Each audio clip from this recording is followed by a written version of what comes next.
leisure and triumphs, the softer side of Roman spectacle.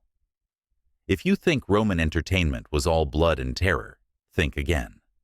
Beneath the roar of the arena, life in Rome pulsed with music, drama, laughter, and pride.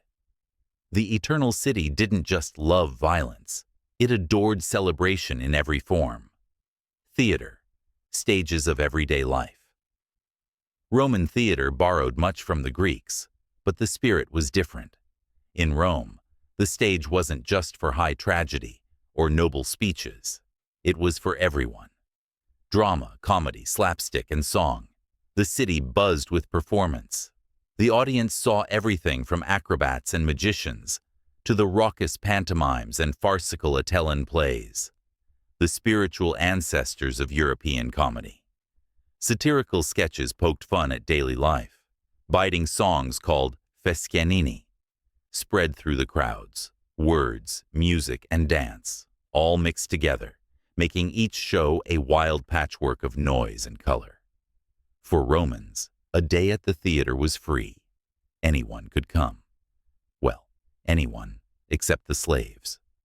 Most actors were freedmen, or even slaves themselves, and while the stage wasn't highly respected, it was never short on spectacle. Today, the ancient theaters of Rome still stand, at Arles, Mérida, Cartagena, Verona, silent stone shells waiting for new audiences, centuries after the empire's fall. Games and athletic contests, the spirit of competition. The Romans loved a good contest. Athletic games were woven into the city's festivals: foot races, wrestling, fencing, jumping, boxing. The Capitoline Games honored Jupiter with feats of strength and skill, and sometimes even song and music competitions. The noble youth of Rome showed off their horsemanship in the dazzling Trojan Games, staged cavalry displays that mixed pageantry with ancient rites. But nothing fired the crowd's passion like chariot races. The circus was their stadium, and Rome's fans, rooting for their favorite teams, could turn the stands into a battleground of their own. Victory meant fame, wealth, and sometimes riots if the crowd felt cheated. Triumph, Rome's greatest show. But the grandest Roman entertainment was the triumph, a victory parade so magnificent it blurred the line between reality and legend.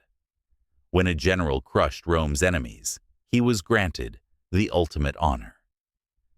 Through the gates of the city, he rode in a golden chariot, crowned with laurel, dressed in purple and gold.